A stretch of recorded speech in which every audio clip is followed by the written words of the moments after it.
Hi, it's John here from Speedy Brick. Welcome to another interview with an amazing Lego designer, and I hope you enjoy our discussion.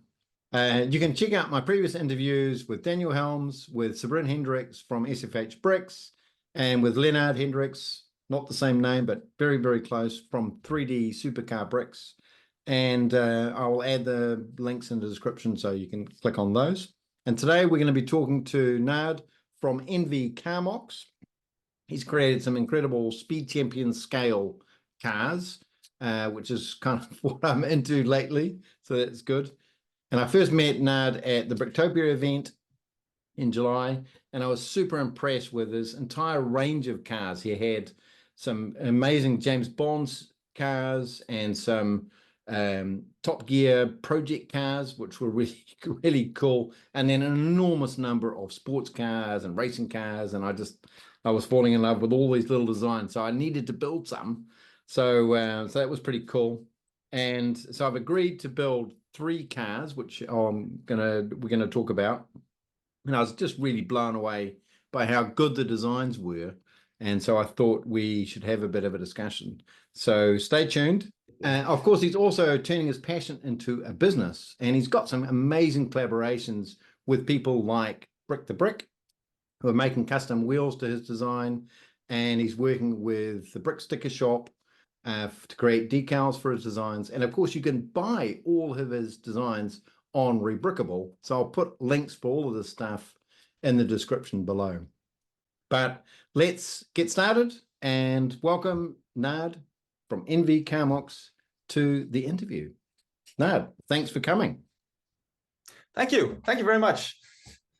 Firstly, it was really great to meet you at the Bricktopia event, and thank you for sending me the instructions. I really appreciate it. And I had a really great time building these cars and adding them to my collection. It was really good.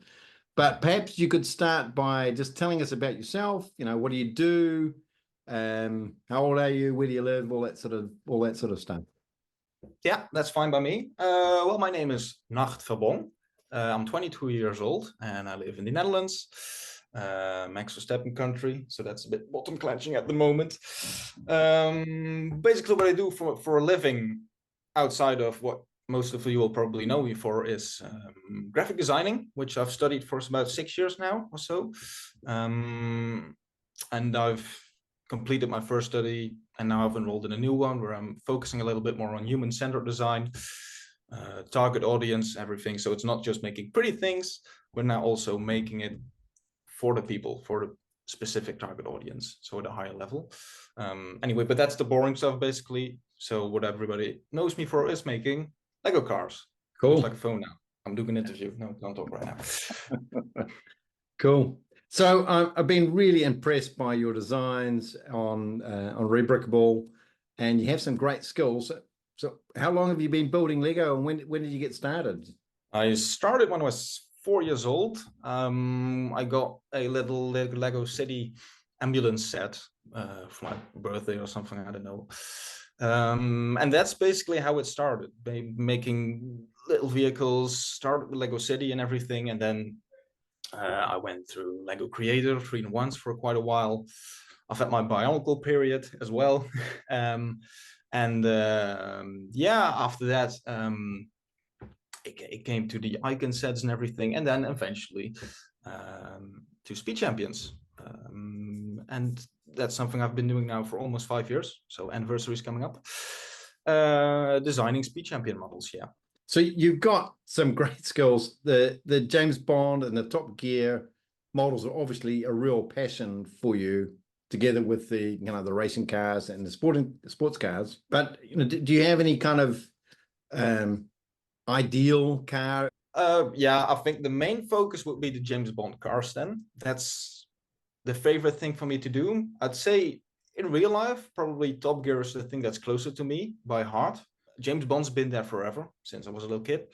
And I remember the reason why I'm so passionate about that is that my dad actually, when I was little, he had this James Bond car collection, which were all these little model cars.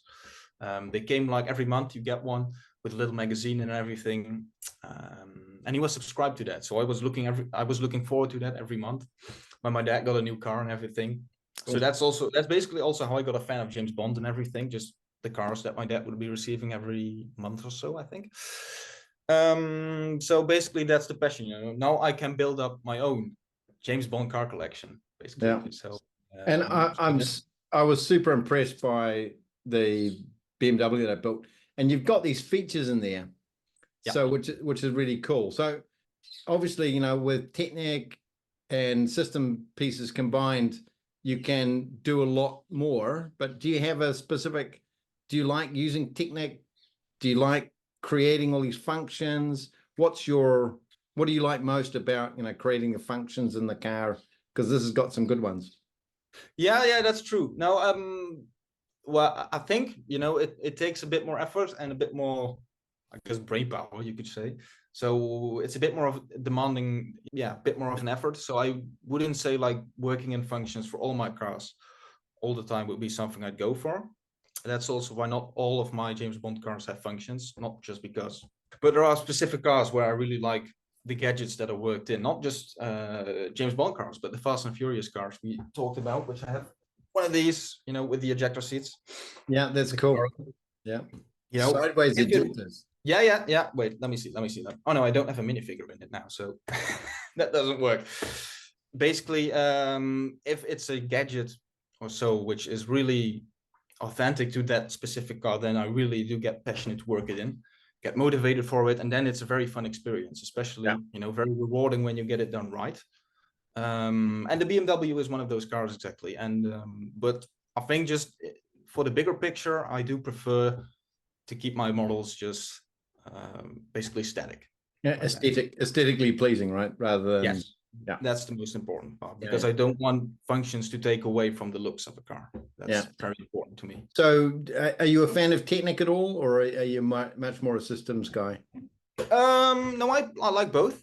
I do agree with Sebren, who with the I have the same opinion that basically the theme itself has kind of moved away from this whole functional aspect to it, and has become much more of a making visual models which look visually pleasing but don't really have interesting functions anymore. So I don't like that they've shifted to pretty much that way, but I do still opening doors and bonnets and boots and stuff like that. And you know, but that's, you know, you can do that with system as well, you know. So you know, these days they make, if you have a Technic wave, you can expect about 3 or 4 of those to just be regular cars almost.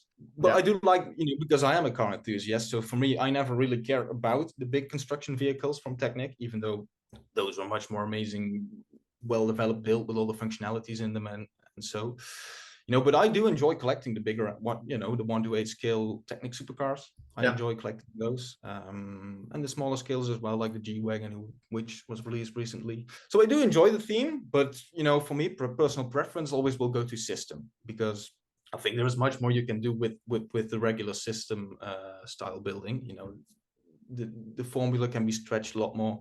You know, if we're talking about NPUs, you know, nice piece usages, this usually involves system and not Technic.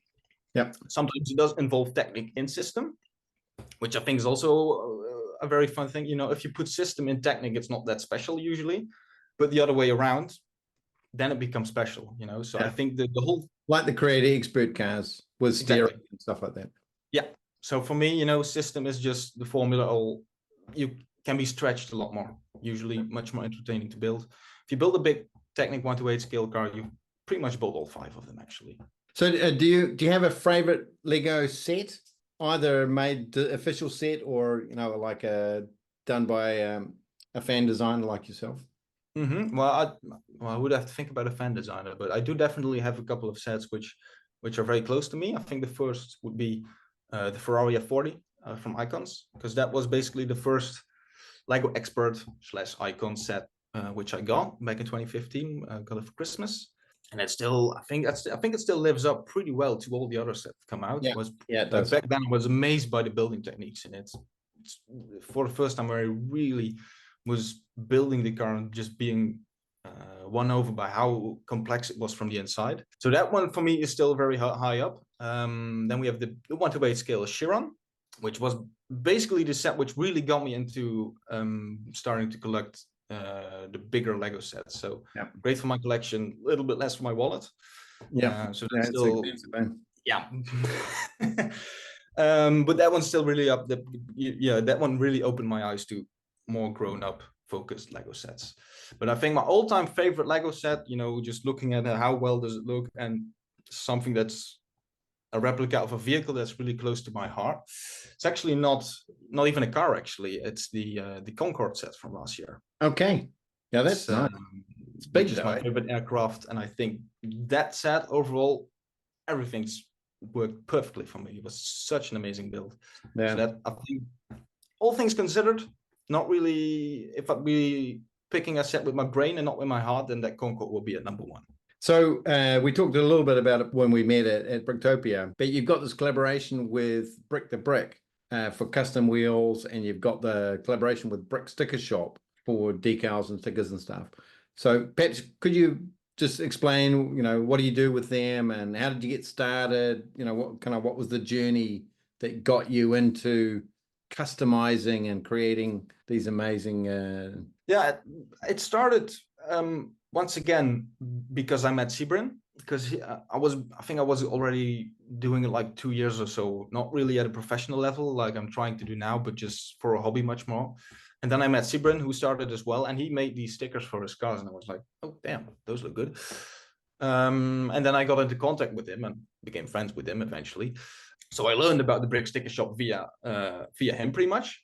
And then I first contacted myself for a project that I did about 3 years ago or so for my own custom Lego sets, which I still have some. Oh, cool. I made three cars, which I sold via Instagram. They had printed boxes and everything. Came with printed instructions and everything. There you go, printed instructions, glossy paper and everything, good stuff. And I wanted stickers for them. You know, me being a graphic designer, I could pretty much do the whole design process myself. But I did contact them back then. You know, I'm making these sets and everything, and I'm gonna need stickers. I can make the stickers and everything. That's fine, no problem.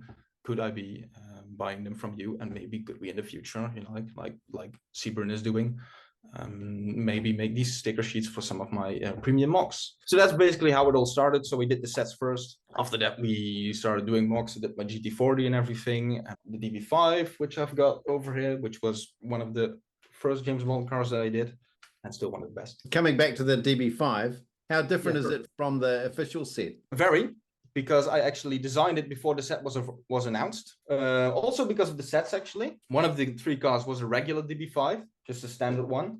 And that was also before the set was released. And then we got the leaks that a James Bond DB5 was going to come out. And back then we didn't have the light gray wheel arches or anything, at least not the useful ones. So I was basically already started prototyping, working on with, this one's got gadgets as well. It's got an ejector seat. It's got the visor, which can come up. It's got the bumpers, which come out. Oh, cool. And it's got a whole ton of add-on functions, which you can store in the base. So this is the most, out of all the James Bond cars that I've made, this is by far the most complete. So I made a prototype for that version as well. And then it was just me waiting for the set to release, hoping that we would get the right wheel arches. And luckily we did. So that was the only really good thing about that set, because I think other than that, it's pretty horrible.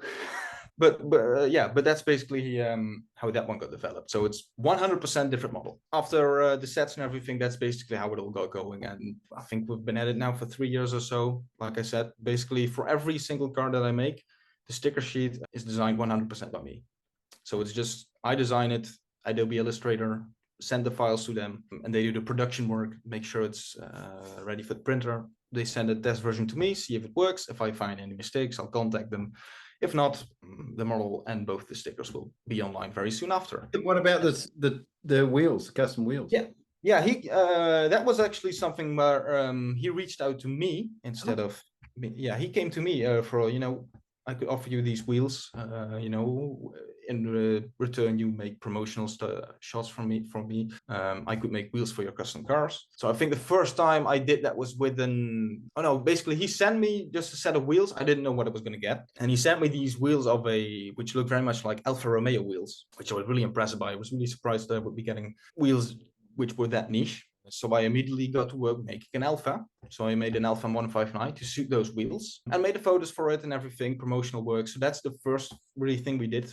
He just reached out to me. Can I send you some wheels? And, you know, I was really impressed with the work he did. So I came back to him saying, you know what, you know, this is great stuff. Could we do some more of these for my models? And that's basically how that started. So since then we've done, you know, usually for if I have a new model to release, I contact him couple of weeks before I release it, and then, you know, show him picture and everything of the wheels that I'd like, and then he designs them, which he's really good at, and then ships them to me, and I release the model with him. And we've now also, what I'm also have been doing, I've been sending this like big PDF file with all of my order models before we did the collaboration, asking him if he could make wheels for those cars as well. And that's something that we've now been releasing on Instagram every now and then. I've made like he's produced this really big batch of custom wheels which suit some of my models. So every now and then I release like 4 new cars, or not new cars, but old cars with new rims, and that will then be available on his site, and also link them. Rebrickable pages. One more thing that he also does is make these really awesome display cases. At the bottom they have like a actual little bit of, I guess you call it scenery or something, realistic ground. So for this one it's basically, and that they come flat packed, right? So you just put them together. Yeah, you put them together. Very simple, just 4 bits of plexiglass or what it is, and the 3D printed elements. And you can hang them on the walls as well, or you can put them on your fridge or whatever you want. Really good stuff. So very pleased with his collaboration. He does some absolutely amazing stuff. So are you collaborating with anybody else that I haven't heard about yet? Definitely.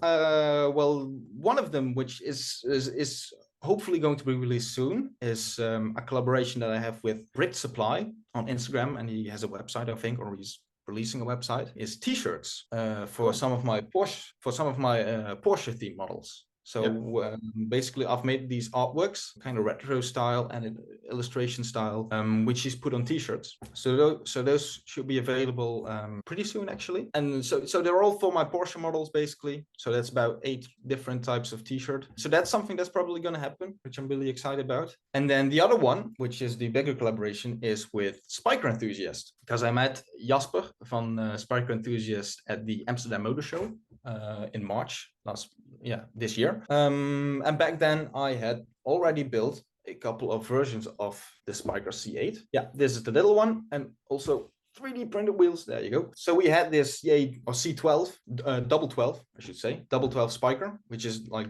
the C8 with a long tail. So I pretty much converted this model to that long tail, brought it with me to the expo, and showed him. And we got into contact via that, and I suggested to him, you know, we could maybe, like, if you would like to, offer these models as sets via your website. And since then I've been in contact with him, and we've now been selling the sets for about 2 months or so. So for 3 different versions, you can get this Spiker pretty much as a set. You can get this one, the standard C8 convertible. You can get the double 12, which is the long tail, and then you have the La Violette. They're on the website as well. So we'll put the link in the description below. Yeah, it's really cool. But maybe I also saw at Bricktopia this amazing model that you're making for 3D supercar bricks competition. So maybe you can show us already. Show us that. This little baby right there. Let's just look awesome. Yeah, so a little bit of comparison with the small one. That's difficult. Tell us a little bit about this competition that you're in. Why did you pick this particular car, and a little bit more about it? So the contest indeed by Leonard from 3D Supercars. He's doing one of these pretty much every year. Last year he did the homologation special, so everybody had to make a homologation special car, and back then I entered with my Nissan R390 and I won, so that was very nice. And this year he built this like 3D printed windscreen. He made this himself, you know, custom molded. I think actually, yeah, it's perfectly molded. It's Lego quality, basically. It's perfect. Basically the point of the whole competition was for everybody to buy one of those windscreens and make a model around it. I immediately know that I want to compete, because building something around a windscreen, which was basically designed for Koenigseggs, I directly got the motivation to see, you know, what else is possible. It's a real challenge to use like that. Yeah, I think I'd already been in contact with Spiker Enthusiasts. That did help me to drive the fact of, you know, maybe I could make a Spiker out of this, because from images it looked actually pretty perfect to the windscreen of a regular C8. And then pretty much, because I was already in contact with Spyker enthusiasts and everything. All right, I like this car. It's a Dutch car. I'm from the Netherlands, biased towards that. Why not try and make Spyker out of it? So I tried. I think I succeeded pretty decently. Actually, the windscreen itself turned out not to be as perfect as I thought it was. It was actually supposed to be a little bit wider. You don't really notice it on the model. It's not really noticeable, but yeah, I built the Spyker around that. So that was, if I look at all the creations that I've done now, including all the speed champions, for me, the big Spyker is the most successful thing I've ever built. Because I did the Nissan the year before, which was pretty good visually, but it was once again a pretty static model. Like you could open the doors and you could remove the rear engine. For this one, I really wanted, because it's a car which has these crazy things that open up, I really wanted to try and include that, even though I'm not really specialized in it. But so, for example, it has the back that opens up. That's really cool. It was basically 2 days hard work.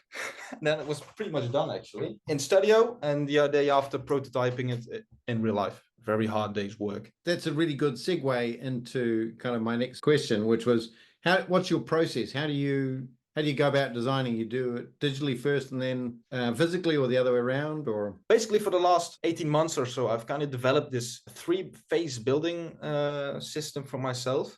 So basically, I split up the build for Speed Champions in 3 different phases, usually starting in Stud.io digitally, where I built it visually, all the details and everything, basically how the whole exterior is going to look like. Then I start building with real bricks. So at this point, I have like the shell done. Sometimes I do work it out pretty thoroughly, so with the proper chassis and everything in the interior. So the second phase is basically test building it then with real bricks, where I really focus on trying to make it sturdy and everything and see if everything's possible to build. And then the third phase is, the instruction making phase, basically, where I usually have to take apart some elements of the model, to once again make a new version in Studio, because quite a lot of my models are pretty dense, 300 to 400 pieces. So usually I usually take it apart about halfway. I'll take off a couple of bigger submodels and everything, and then I have the rest pretty much all in my head. But during that process, I once again go over everything that I've designed, looking at the inside. All right, are there things that I still can change to just make it that extra bit sturdier,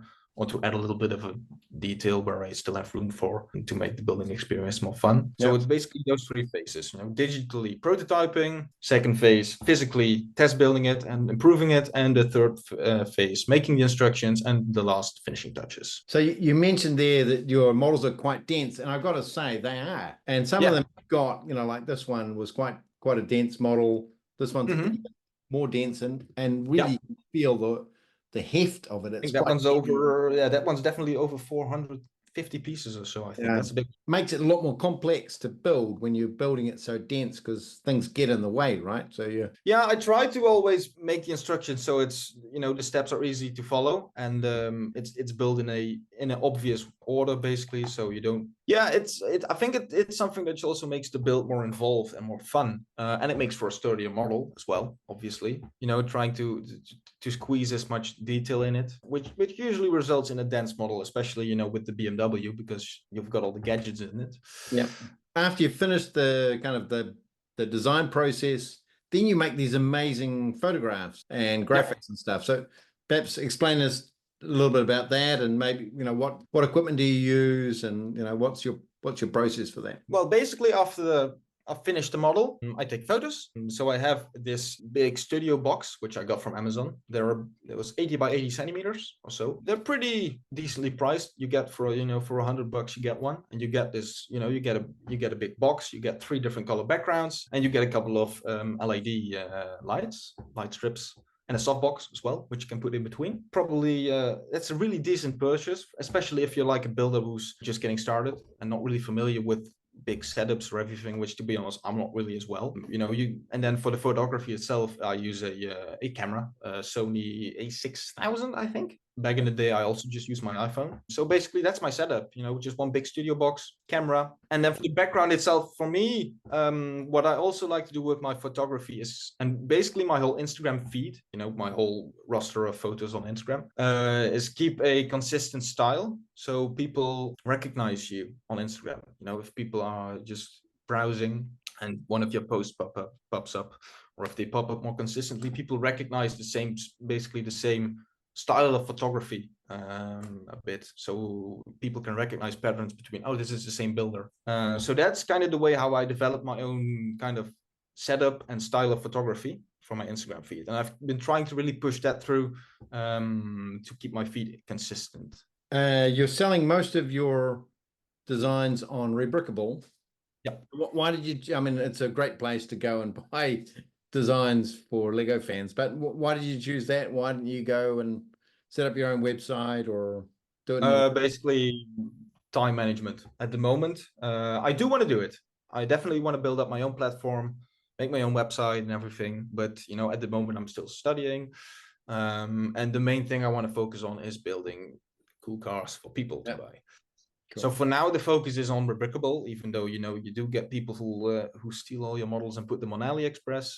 There will come a platform for myself. That is something I definitely want to work on. But for time availability for now, I'm going to stick to Rebrickable and try to make as many models as I possibly can.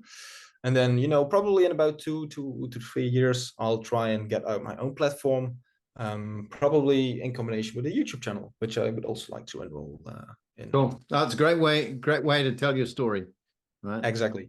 Yeah. So let's talk about these 3 amazing cars that I built of yours. Firstly, we can talk about this little Triumph Herald, which I still just think is super cool. There we go. Yeah. It's just so cool.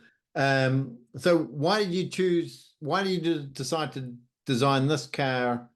Why did you do it at 7 wide rather than 8 wide? Kind of what was your, obviously the inspiration is Top Gear, but why this one? And yeah, well, it's not the first one I did. I did the first 3 Top Gear cars I did were not related to each other. They were all these 3 different cars which were from different episodes, so I did Jeff, I did the Rover James, and I did the Racing Aventine. After that I did the motorhomes. They're very recognizable and a lot of people know them. And then I kind of moved on to this one because I think this was my introduction to the show, that episode. Yeah. So once again, it's a bit more personal to me. And also, these are one of the more recognizable cars which have ever been designed. Yeah. So I did all 3 of them, obviously. I did the Toyota as well. And I did the damper van. The sinking van. Yeah, it was very good, but not like being a boat. And then I did a Triumph as well, which was the first of the 3 that I did, actually. I designed all 3 cars at the same day as well, which once again was a day of very hard work. At least I did them digitally. And the reason why I did it 7 wide as well, because it's a much more smaller car. First of all, I usually, like I've done this before, sometimes when I have smaller cars, I convert to 7 wide, like I made an Opel Sea Cadet as well, which was 7 wide. Yep. And I did a Honda Beat, which is a small K car, which is 7 wide.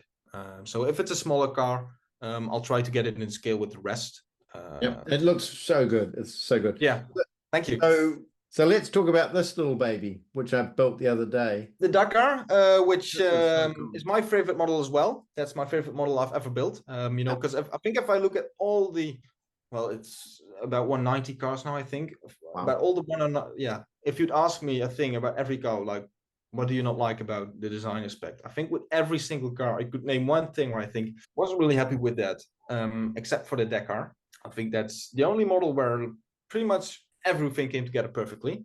Yeah. And the reason why I built it is, well, because I wanted to myself, obviously, but what really got me inspired was because I was reached out to by Lego Garage 0109, contacted me and he wanted to do a collaboration with me where he built this like big truck, Rothman's truck, and he needed a car to go alongside it. I think we both came to the conclusion, we could do like the 959 Dakar and you could do like this big truck. Yep. But I was really worried about designing the 959 because it's such a complicated car. Porsches in general are, especially with the headlights. Get all the curves right and the roof line right. Yeah. The headlights was the main worry for me. But at the time, they had just released the C1 Corvette, the big Icons one. And it came with these saucers, these new transparent saucer pieces. So, you know what? We're going to wait for that set to come out. And then I'm going to give it a go. We'll see how far we come. So when the set came out, I bought it in the first few weeks or so. And I actually, for one of the few times, actually started to design physically instead of digitally, because I knew I was going to have to do so much hinging and everything, you know, and Studio usually doesn't really lend itself to that. So I started physically for first time in a while. And I started with a regular 959. I guess a bit to practice on, but also because my 150th model was coming up at the time, and I wanted something special for that. Even the number plate says 150 on it. So that was a big success. It was a really complex build in the end, so I was pretty happy that I did it physically. And then I finished that one, and then I pretty quickly moved on to the Dakar. The main difficult thing at that point, like I was very satisfied with everything. The only issue really were the tires. Because Lego doesn't make tires which would suit a car at that scale. I tried many. I tried regular speed champion wheels, which were obviously too small. I tried the second biggest version, which were immediately way too big. Yeah. And then I came across a Lada Niva Mock by Mock Atelier, who had these really weird chunky tires on it. I was really looking at them like, what the hell are these pieces? Because I need them. And I could see the piece number on them. So I checked it on Bricklink, and I came across these Lego City tires. I was like, really? Are these Lego City tires? So I tried it, and it worked out perfectly. So it works. It's surprising how good it works. Yeah, and then I came on the issue that, but if I use regular Technic bricks, it doesn't fit. It catches on the arches. So what I had to do is I had to flip around the Technic brick. Yeah. So the hole sits a bit lower. So that pretty much resulted in me having to rebuild the entire chassis. As you can see, it's completely different. Other than that, the models, you know, there are some differences in them, but they stay mainly the same. But just because those wheels had to be changed out, pretty much the whole build had to have a different chassis. Maybe that's a good point to make, because these wheel arches were really hard to get. Yeah. In your design, do you think about the availability of parts like these? These were difficult. These were difficult. Yeah, I did. I think with the regular, I do. By the way, I do indeed keep that in mind. You know, availability inside the model, trying to use parts which are as easy to get to as possible. But with, you know, like wheel arches, there is not really a lot to get around that. Like back then, we didn't have the Mustang Dark Horse as well. So dark blue was even harder to come by. And the saucer pieces, that's true. I put a description in Rebrickable for this one with some alternative pieces that people could use. So for example, these saucer pieces are also available in white, which are a bit more commonly available. So I recommend those to people, or just use regular transparent tiles, which also works. So I try to recommend alternatives, but in the sometimes, you know, you can't really get around it. No. Like with, you know, the wheel arches for this one, like you could get black ones, which wouldn't be too bad. You know, that's an alternative, but for the most part, I try to work around using rare pieces. So perhaps tell us a little bit more about this baby. Like the idea that you made this plaque for it as well. That was really cool. I put the James Bond from the DP5 official set.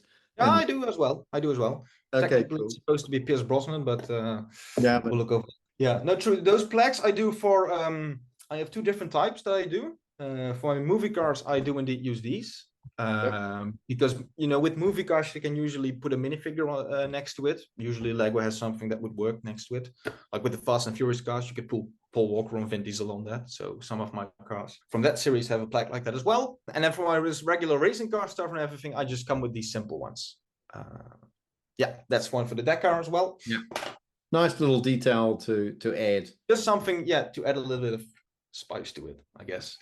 But with the BMW, this one actually came together really quickly, at least the design part of it, you know, visually, because this was one where I started digitally, and I pretty much built, you know, all the exterior details and everything, not really caring too much at that point about the functions. I knew I was going to work them in, but at that point I didn't really look at them.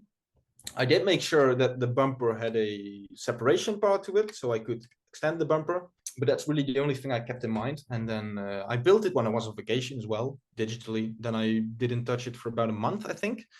And then came the time when I felt like I'm going to do a new Bond trilogy. This was one of them that I did for that. And then I started building it physically, and then I started working in the functions and everything, which took a lot more time, obviously. But in general, they weren't super complex, especially this one, the one with the crowbars, or the caltrop dispenser, as it's called, was pretty simple to figure out.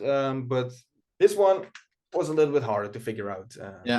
But the Like, main challenge too about big. that one was not necessarily the missile launchers on the roof, but basically mostly the hammer, which goes in between the seats, getting that as dense as possible, keeping the chassis strength sturdy enough, Yeah. and keeping the room for minifigures to fit in between. That was the main challenge, fitting that center console / hammer. That was the hard part about it. But after that, came together pretty quickly. It turned out pretty well. So have you got some other cars that you want to show us or talk to us about that you think, oh, this Well, I've got is quite something a I big really... batch here in front of me. I guess one of the really ones I would like to highlight maybe is it's probably my most complex model to date, which is the Revuelto Lamborghini. This was probably my most requested model before I released it. Yeah, and I think this is usually with my design process. I can finish them in about 1 or 2 sittings. I'll finish them 1 or 2 evenings, pretty quick with that. But with the Revuelto, I think, at the beginning of this year, I started designing it in studio. I started with the front and about really underestimated. So about 5 hours, no, not 5 hours, I think 4 hours later or so, I finally had basically this section done. Everything that's in front of the front wheels. And I was so creatively drained, basically, after designing just that little bit, that I didn't want to have to do anything with the model for the next, at that point, I'd say, year. I didn't really like it at that point as well. Usually when I get frustrated with a build, I don't really like what I'm building. So, I thought, you know what, I'm going to put this aside for a while. I'm going to leave it, focus on some other projects as well, and see, I'll come back in a couple of weeks or months or whatever and see if the design has grown on me and if I can build something around it. So I think I left it for like 2 months or so. I had this like little brick build prototype of the front. Every time we'd start building, I'd open my drawer, that would be the front looking at me like, when are you going to finish me? Come on, work on me. And I think, 2 months later or so, I decided, you know what, I'm going to try this again. I'm going to work the rest of it out. Took me another 4 to 5 hours building in studio again to finish pretty much the rest of it, because the complex thing with these V12 Lamborghinis is they go from 8 to 9 wide. Yeah. So it's got a pretty complex plated chassis and everything, and there was so much having to happen. Usually with a car, it's like the front is very challenging, and then the more you move to the back, it gets easier and easier. And with this one, pretty much every time I started building on a new thing, I found a new obstacle with the sides. How was it going to angle? How to make the side intakes? How was it going to make the rear lights and everything? So I was constantly running into obstacles. So I think out of all the models that I've ever built, this one has by far the longest design process, spanning pretty much like it's got a 2 to 3 month break in between. Finally finished it, and I did some pretty fun stuff for the release of that. Like I guess an interesting to mention as well is what I like to do is make posters for my cars, which you can see on my Instagram reels, my stories. And that's something I do for because every time when I announce a car, I like make these posters and I put the silhouette of the car in the middle. And then once it's revealed, the car will be revealed and you'll have a nice poster or wallpaper, which I might be planning on selling in the future if I can get them printed. But for this one, for the Revuelto, I was like, you know what, I'm going to make a video out of it. So I made this whole reveal video and everything with smoke coming in and everything. And with the photography as well, put a lot of smoke, photoshopping and everything in it. I really wanted to give it some extra little bit of spice. Well, after all that hard work, you got to make it. Yeah, absolutely. And I released it on my birthday and everything, trying to make a big deal out of it. So that's, I think, a model that I'd like to highlight because, it's probably got the most interesting design story behind pretty much all the cars that I've designed. It came out really well. And it's got some nice 3D printed wheels as well. Cool. You talked about it taking very little time for most of your designs, but that one in particular, it's taken a long, very different experience. You also make your own instructions, right? So are you using Studio for that, or do you use something else? No, I use Studio, at least for the steps. And then like the front covers and everything, like that's also something where I try to keep consistent in pushing through my own corporate identity and everything. So all the front covers and the back covers and everything, that's all Photoshop and Illustrator work. And like with the James Bond cars as well, which you may have realized is that they have this little bit of flavor text in the front. Which is also a bit of a callback to that James Bond car collection that I was talking about. You know, all those cars came with a little magazine. Yep. So I was thinking, you know what, I could like just to spice up the experience a bit, put that bit of text in there. Just really important that, and it's one of the things that they do, that Lego does very well with the Creative Expert cars. Gets you hype. Yeah, but they failed to do it with the Speed Champions. And I think now that the 8-wide Speed Champions are so much better than they were, it's kind of missing that they're not creating a passion for the car by telling the story about it. That's where you get to differentiate yourself. You know, you're able to tell, for example, you know, if you've got great imagery for this, and you can tell a bit of a story. The same with the Bond cars. You know, you can tell the backstory from the car, make it more interesting for people to build it. True. Yeah, that's I totally agree. And I do it indeed for the Bond series. Like I can't do it for every model, you know, time availability, but I'm really passionate about James Bond, you know, grown up with it. So I know a lot about it. So that's really where I have the materials and the knowledge for it to add that flavor text. So every single James Bond car I've done, which are now 12, every single one of those has that extra bit of flavor text in front to hype up the build a bit, make the experience more complete. But the whole design process, that's studio work and everything. And then I use Parts Designer to add the stickers to it as well. Which has its own challenges, right? You know, the warping and everything, which Sibrin talked about as well. That's the main issue. What another issue is that some of the parts have glitches in them. So they have like the new parts, a couple of them. Like for example, these, the wedges that came out with the McLaren F1. Yep. You can't put stickers on those. I've been trying to finish my Mercedes Formula One car. Oh, damn. And it's this. Oh, yeah. This panel here, but I can't get. It has a, like in the real car, it has a stripe going all the way through it, but I just can't get it digitally done. So doesn't work. So I've just been waiting for it to get, you know, so it can work, so I can finish my model. But usually when that happens, I just put an image in the instructions, you know, put the sticker here. But that's a big obstacle, yeah. But you know, other than that, so what if you think about kind of the challenging parts of designing and building? What's the biggest challenge for you? And has there been things where you thought, oh, I just can't do it? You know, the parts aren't there, or I think I've given up on a model maybe twice or thrice. Really not often. Usually if I can't do it, I'll just put it aside for a while, like with the Revuelto, you know, put it aside and come back to it later. Come back to the challenge later, yeah. But there are a couple of models where I think, you know what, no. So what's been the most challenging part of doing a model, actually? Yeah, usually the biggest challenges is around the front, getting the headlights right, getting the character of the car right, because you know the front is basically key. That's where the most recognition is, and sometimes it's the side silhouette, but usually it's the front view. Getting every necessary detail in there to keep it recognizable enough, that's the main part. Sometimes what can also be hard, especially on like saloon cars and everything, is to really get it distinguishable from other cars. Because sometimes you have these cars from a specific type which look very similar to other cars from the same type. Like for example, I did Lotus Carlton, which is like this big 80 saloon car, of which you have like 13 in a dozen. So that's a big challenge, getting it distinguishable. And I think the other big challenge is these days, which I focus on a lot, is fitting minifigures in the car. So building up a complex chassis for a car and everything, because sometimes, especially with supercars, you really don't have a lot of space, and the cars are very low. So I usually have to convert to making panel chassis, which I have a little bit of a demo for here. You know, this is not a technique I came up with, but you can do so much. You know, it's a very versatile way of building. Like, I think you can. Maybe this might be interesting to show. I've got a work in progress here, which hasn't been revealed yet. Cool. I'm not going to show the front, but I'm going to show the bottom of it, and who knows, maybe people can guess what car they think this is. But this one has a really complex chassis. You know how it's got clipped here and it's got clipped here, and then it's got mounting ports here in the middle for these panels.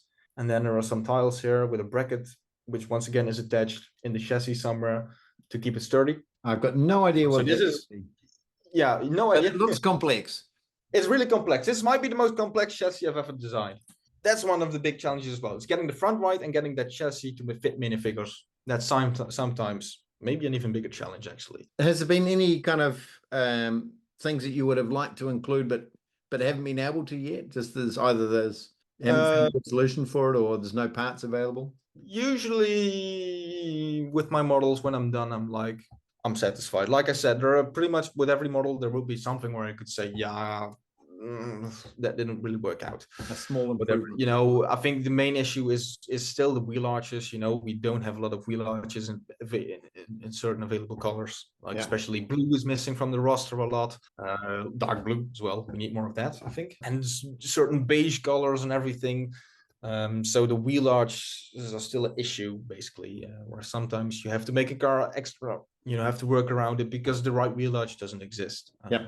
Well, it looks like you've solved one of the big problems, which are tires. So it looks like you've done a good job with that. Well, I didn't come up with that, actually. That was Mock Ateliers. Yeah, not only with the Porsche, but also with these. So these are also kind of special, right? So they don't. But that's SFH came up with that first, actually, on his Jaguar XK120. So the credit goes all the way to him. Perfect. So I mean, it's great that you're crediting others as well. So it's all part of the community, right? So so what projects are you working on now? Have you got any hidden secrets? I've got quite a lot of stuff coming. Yeah, but your output's amazing. You're making so many. It's become quite a production line. Yeah, usually what I do is like I work ahead in big periods where you have breaks, you know. So the summer holidays have just finished, so I've got about 8 different models coming now, finished or almost finished. So that's periods where I try to work ahead. So I've got, for now, like I said, I've got quite a bit of speed champions coming, and I can do a little bit of a sneak preview of one. It's been a while since I've done a partnership with the Bricksticker One of the new ones that's coming is a Ford RS200 Group B car. Oh wow, that looks amazing. So that's a new one. I'm still waiting for 3D printed stickers, but or 3D printed wheels, but that's coming very soon. That looks cool. And I've got quite a few other stuff as well. SFH is doing another building contest as well, where we can make a hypercar, how it would look like if it will be 2099. So in the future, how would a futuristic hypercar car be looking? And I finished my design. I'm still waiting for the stickers. So that's going to come. Like I said, I'm slowly getting to my 5-year anniversary. And I'm also getting very close to making my 200th Speed Champion model. So I'm going to see if I can plan those two together. Got like, I think my 5-year anniversary is in December. So I should be bringing out, I think, about 12 more models before that time, if I can. And I'm going to cook up something special for that, hopefully. And then the bigger project that I've got is I'm working on this diorama, which I want to bring to exhibitions next year, and which I will probably also put on Rebrickable. And this is going to be a diorama specifically targeted to my Top Gear cars. I want to build a very big replica, kind of diorama replica of the Top Gear studio. Oh, that's so cool. So I was kind of envisioning, like, you know, you have the Colosseum set, which is built in this really big round plinth. So I was like, oh, I'm going to try to replicate that plinth a bit, make it a little bit bigger. I've got the plinth in studio designed already. So it's about 90 by 90 centimeters. So it's really big. And I'm going to build like a hollow studio with a back wall and everything. So for people who have built my Top Gear models, they could also now put a studio on that. So you could have a little bit of an environment where you can put the Top Gear cars on it. You know, build the table in the middle. I'll probably put some Easter eggs in it, like the cool wall and everything. So that's going to be a work in progress. Also partnering with the Bricksticker for some stickers on there. Great idea. Great. I'm planning to go all out on that, hoping to get the build done at the end of the year. And then next year I can start buying the parts. And then hopefully the reveal will be next year in May, probably. That's when we've got a pretty big exhibition coming, I think. Sounds great. So I really appreciate the time that you've given us. I think it's been great talking to you about all the stuff that you're doing now and the models that I built already. So they were awesome. So I was really happy with those. And I hope that we can catch up again and maybe talk about you winning again the 3D supercar bricks. We'll see. We haven't heard results yet. Yeah, that'd be something. So thank you very much.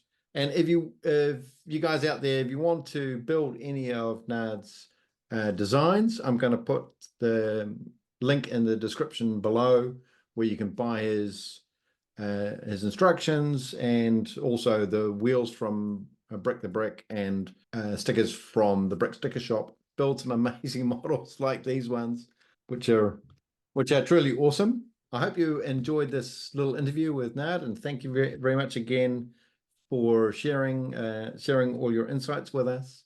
Thanks for the invitation. Really You're appreciate it. welcome. So until next time, thanks. Bye. Please click to subscribe for more videos and watch my build and review videos by clicking here. Thank you.